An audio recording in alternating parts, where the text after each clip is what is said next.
امروز میخوایم با هم دیگه این شربت شاتوت پر از طعم و ویتامین و خوشمزگی رو با هم دیگه یاد بگیریم و مرباش رو و اینکه ترفند اینکه چیکار کنیم شربت شاتوتمون همیشه مثل همیشه قرمز و آلبالویی نباشه، این رنگی باشه. نگاه کنین. حالا من این ظرف آوردم که تست کنم، شما ببینید. بچه‌ها احساس کردم حق مطلب اونجوری ادا نشد. رنگشو ببینید، واقعا هیجان انگیزه نیست؟ خیلی خوشگل شد. سلام، امیدوارم که حالتون خوب باشه. امروز میخوایم با هم دیگه مربا و شربت شاهتوت درست کنیم. تا فصلشه بهتون پیشنهاد میدم که حتما درست کنید چون طعمش بی‌نظیر و متفاوته. بریم که با هم یاد بگیریم. برای درست کردن مربا یا شربت من همیشه از قابلمه مسی استفاده میکنم. حالا میتونید از قابلمه دیگه هم استفاده کنید. اون روش خودم گفتم. احساس میکنم هم خوش رنگتر میشه هم طعمش بهتر میشه. حالا امتحان کنید خودتون متوجه میشید. من اینجا نیم کیلو شاهتوت دارم. برای این نیم کیلو شاهتوت اینجوری لایه به لایه میریزم. حدودا نیم کیلو هم شکره که حالا شما میتونید کمتر یا بیشتر از شکر استفاده کنید. یه لایه هم دوباره شکر میریزم. دوباره مجدد بذارید بیارم جلوتر شما ببینید. دوباره یه لا شاهتوت میریزم.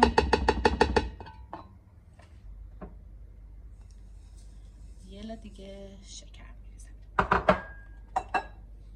به این حالت. بعد در به این قابلمه‌مون میذارم. حدودا 10-15 ساعت، چه بهتر که یک روز بذارید بمونه داخل یخچال که کاملا شاتوتاتون آب بندازه تا برای پختن آماده بشه.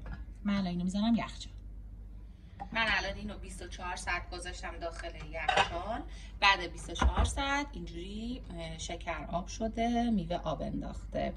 حالا بهش 250 گرم هم آب اضافه میکنم. میرم که بذارمش رو شعله گاز. خب من گذاشتمش رو شعله گاز، زیرشو کم میکنم، میذارم که به جوش بیاد. به جوش اومد. ببینید یه کفایی روش ایجاد میشه.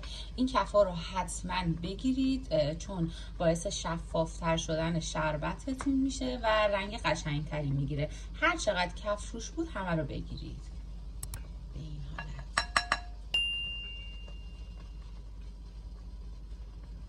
تا جایی که میشد من کفشو گرفتم. حالا تا دوباره کف بزنه و بگیرم یه مقدار درش رو نیم باز میذارم زیر شعله کم که همجور گل بزنه، شربت یکم غلیظ‌تر بشه و بقیه مراحل رو با هم دیگه پیش بریم. حدودا 35 دقیقه 40 دقیقه گذشته از پختش. تقریبا مربام حاضره ولی خب شربتش نیاز به پخت بیشتری داره. اینم کاملا سلیقه‌ایه. یه مقدار بهش وانیل میزنم. میتونید نزنید این قسمتو. آب لیمو، یه حدودا یه قاشق غذاخوری هم لیموی تازه بهش میزنم. آب لیمو واقعا باید بهش بزنید که شکرک نزنه.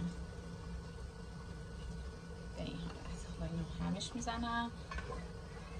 یه مقدار دیگه که بمونه مربا رو ازش جدا میکنم و برای بقیه مراحل با هم دیگه پیش میرم. اینجا من میخوام مربا هم داشته باشم، یعنی نمیذارم زیاد له بشه. حدوداً 40 دقیقه گذشته، 45 دقیقه گذشته از پختش. مربا رو یعنی این شاتوتا رو ازش جدا میکنم. به این حالا ببین چه رنگی گرفته.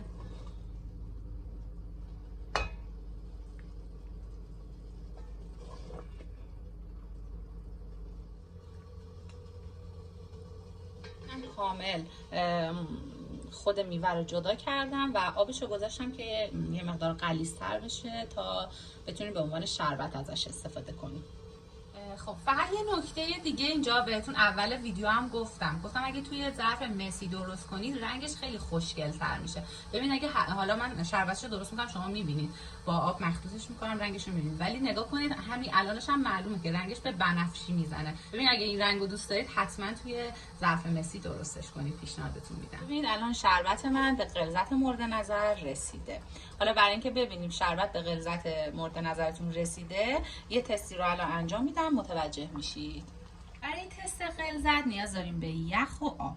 آبی که کامل یخ شده. یه مقدار از این شربتمون برمیداریم و از این گوشه میریزیم.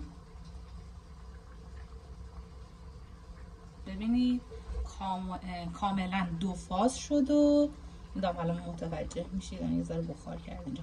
دو فاز شد و شربت پایین قرار گرفت و آب و یخ بالا. به این حالت که رسید شربتمون حاضره. به این غلظتی که گفتم رسید از صافی ردش میکنیم که دونه ها و ناخالصی ها ازش جدا بشه و شربتمون شفاف بشه. خب اینم از نتیجه نهایی شربت شاتوت و مربای شاتوت.